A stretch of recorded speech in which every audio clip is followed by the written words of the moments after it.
pobre de quem, da infância, lembra apenas de seus medos e tristezas. Infeliz daquele que recorda as horas solitárias em salas vastas e sombrias, com reposteiros marrons e loucas fileiras de livros arcaicos, ou as vigílias apavoradas nos bosques crepusculares de árvores imensas, grotescas, entulhadas de trepadeiras cuja rama entrelaçada agita-se silenciosa nas alturas longínquas.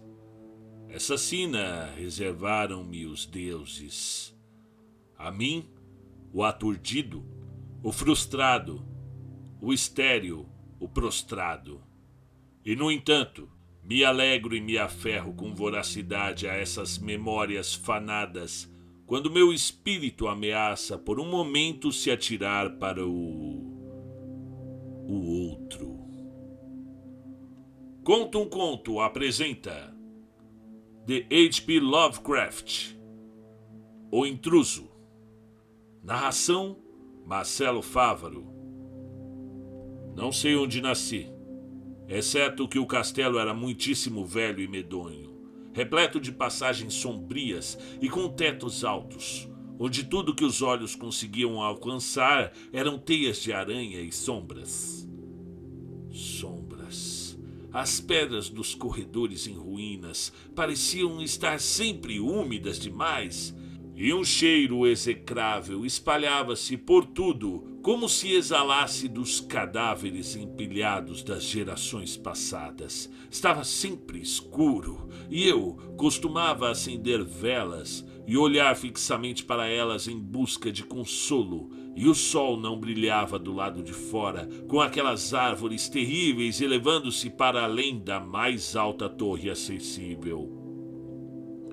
Havia uma torre escura que subia além da copa das árvores para o céu invisível, mas uma parte dela havia ruído e não se podia galgá-la senão escalando as paredes abruptas, pedra por pedra. Devo ter morado muitos anos nesse lugar, mas não posso medir o tempo. Criaturas devem ter cuidado de minha necessidade, mas não consigo lembrar-me de ninguém além de mim ou de qualquer outra coisa viva, além dos ratos, aranhas, morcegos silenciosos.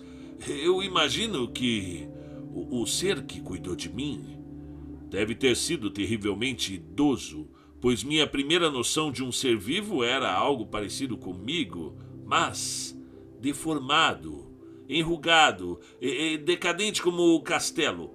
Para mim nada havia de bizarro nos ossos e esqueletos que se espalhavam por algumas criptas de pedra no recesso das fundações.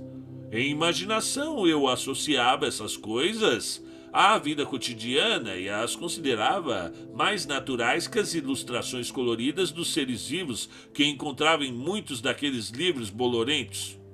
Nesses livros aprendi tudo o que sei. Nenhum professor me ensinou nem orientou, e não me recordo de ter ouvido alguma voz humana naqueles anos todos, nem sequer a minha própria, pois, apesar de falar em pensamento, jamais tentei falar em voz alta.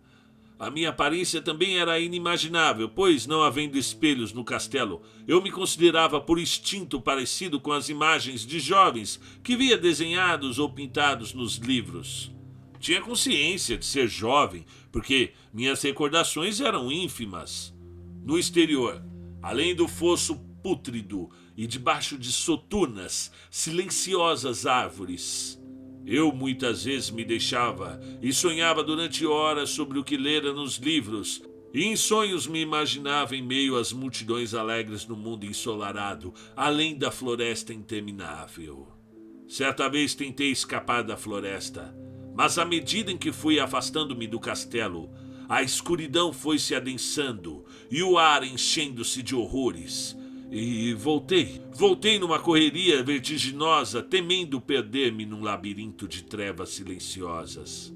E assim, durante os crepúsculos intermináveis, eu sonhei e esperei, embora não soubesse por quê. Foi então que, na lúgubre solidão. Meu anseio por luz tornou-se de tal forma arrebatador que eu já não conseguia repousar e erguia as mãos em súplica para a única torre negra em ruínas, que se erguia até além da floresta para o invisível céu exterior.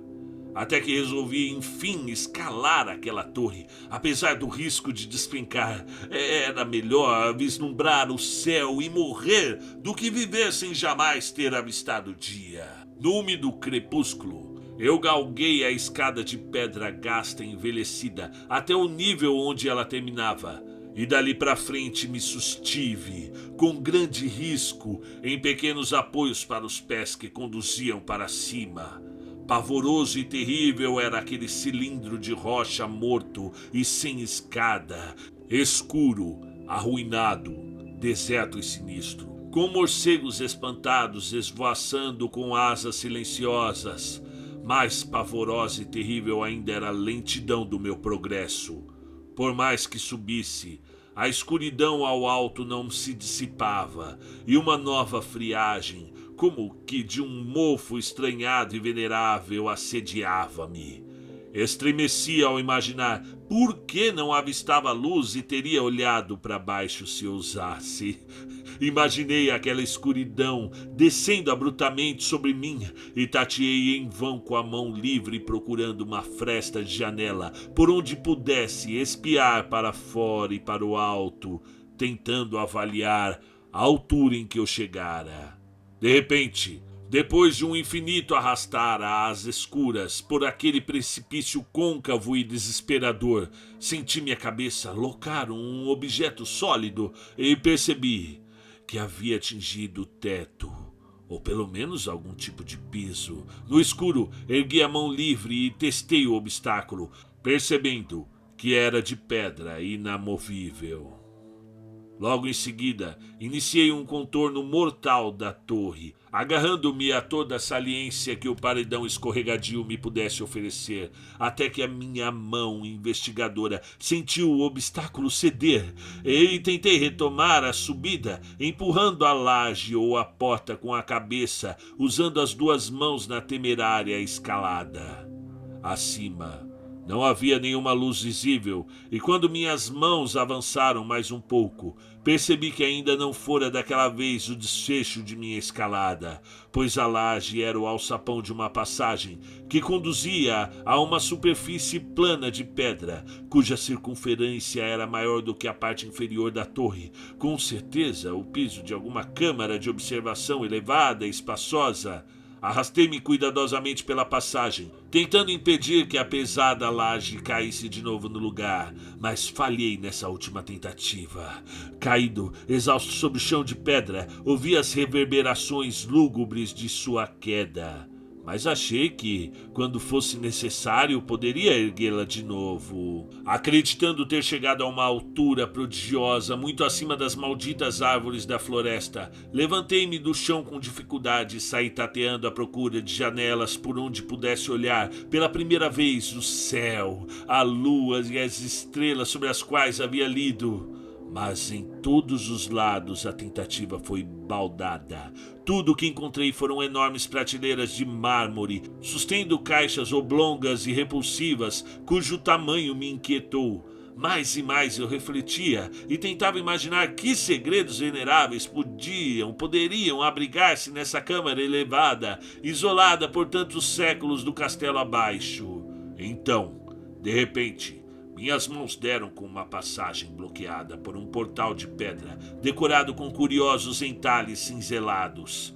Experimentando-a, percebi que estava trancada, mas com um esforço supremo, superei todos os obstáculos e forcei-a para dentro. Ao fazê-lo, fui tomado pelo mais puro êxtase que já conhecera, pois, brilhando mansamente através de uma grade de ferro trabalhado e um curto lance de degraus de pedra descendente, lá estava a lua, cheia e radiante, que eu jamais vira, exceto em sonhos e em nebulosas visões que nem sequer ousaria de chamar de lembranças.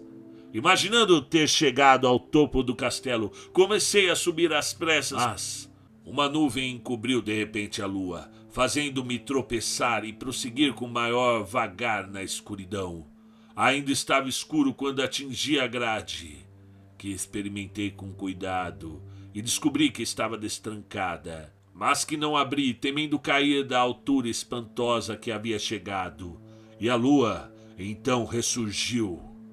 O mais infernal de todos os choques é aquele causado pelo inesperável abismo e o inacreditável grotesco. Nada do que eu sofrera poderia comparar-se ao horror que agora presenciava, com as aberrações maravilhosas que aquela visão provocava.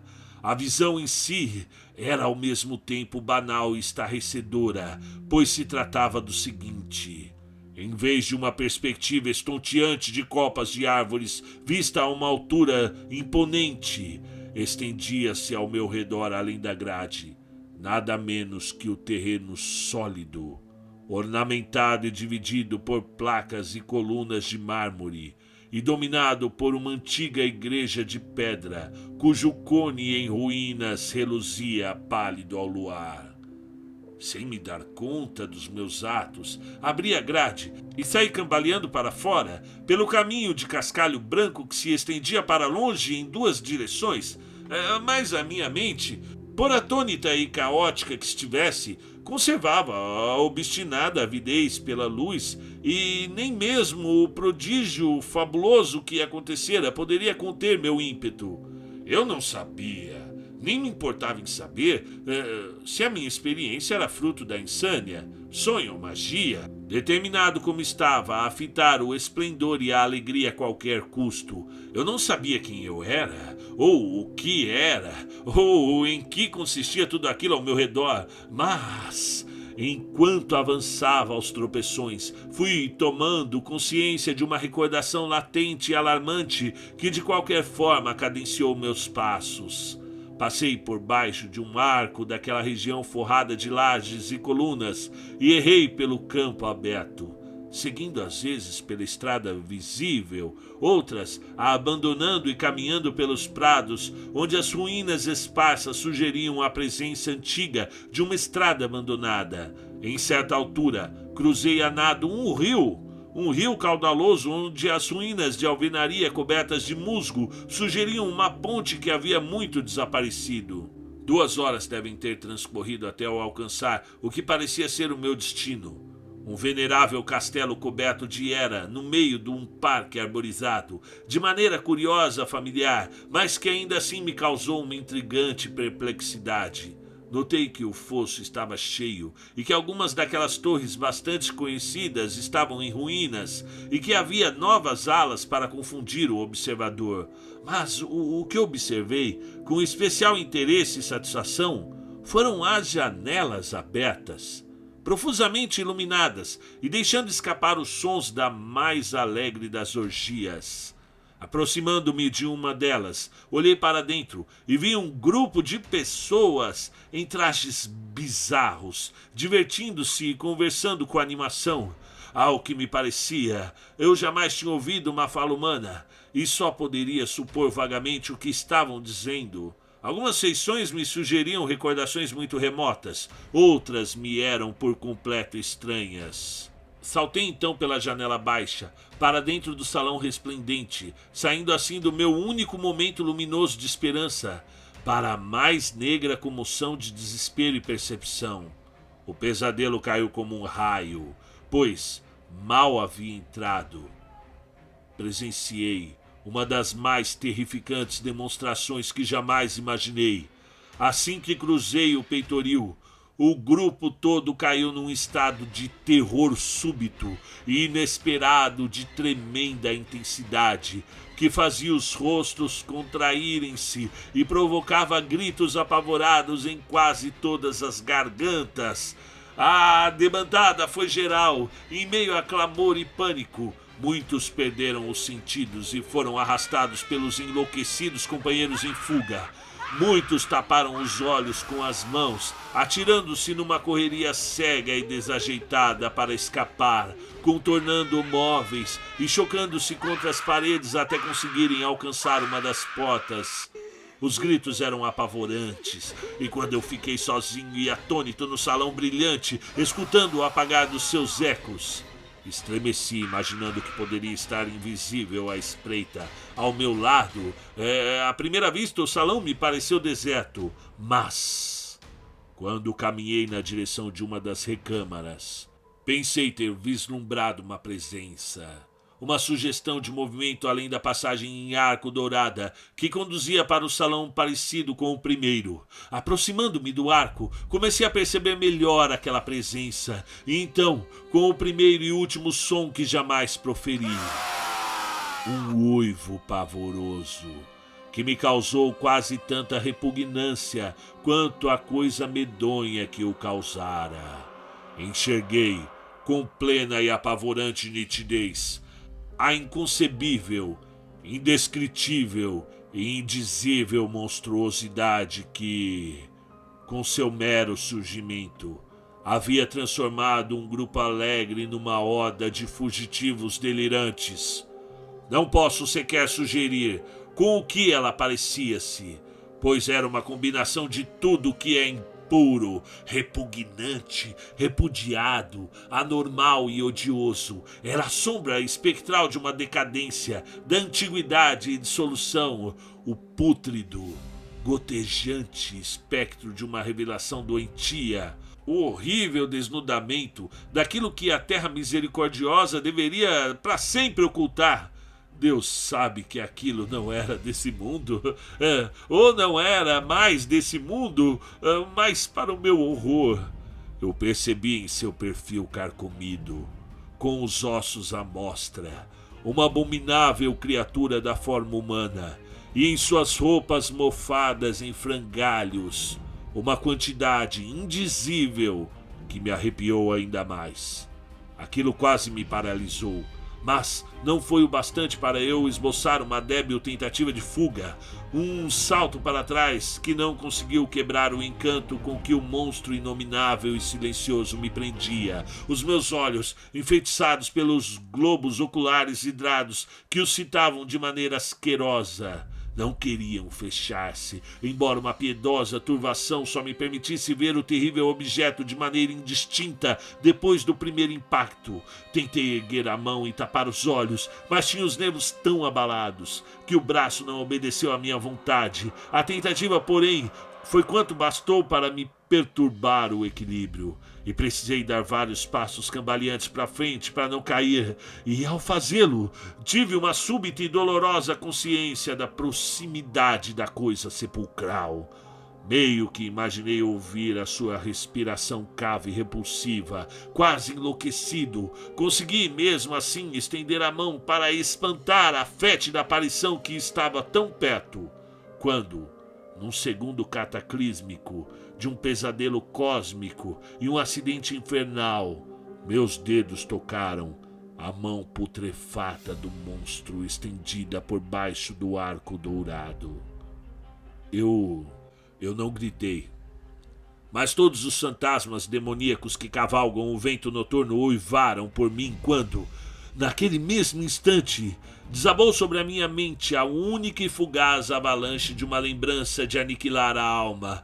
Eu percebi naquele instante tudo o que havia acontecido. As minhas recordações foram além do assustador castelo e das árvores. Reconheci o edifício modificado onde eu estava agora. Reconheci, mais terrível que tudo, a ímpia abominação que eu tinha à minha frente enquanto afastava os meus dedos imundos dos seus. Mas no cosmo há sofrimento e há bálsamo. E esse bálsamo é Nepente. No supremo terror daquele instante, esqueci-me do que me havia aterrorizado, e o surto de negra recordação desfez-se num pandemônio de imagens reverberantes. Fugi num sonho daquele edifício assombrado e maldito e célere e corri. Corri em silêncio sobre o luar, voltando ao cemitério de mármore. Desci os degraus e descobri que não conseguiria mover o alçapão de pedra. Mas isso não me aborreceu, porque eu detestava aquele castelo antigo e aquelas árvores. Agora eu cavalgo com os fantasmas amáveis e sombeteiros ao vento noturno e brinco durante o dia entre as catacumbas de Nefrenka, no vale oculto e proibido de Radoth, à margem do Nilo. Sei que aquela luz não era para mim, exceto a da lua sobre as sepulturas de pedra do Neb, bem como nenhuma alegria, salvo as indescritíveis orgias de Nitocris sobre a grande pirâmide. Mas, em minha nova selvageria e liberdade, eu quase agradeço a amargura da alienação, pois, embora Nepente tenha me acalmado, sempre saberei que eu sou um intruso. Um estranho nesse século e entre os que ainda são homens. Isto eu soube desde que estendi meus dedos para a abominação no interior da enorme moldura dourada. Estendi meus dedos e toquei uma superfície fria e sólida de vidro polido.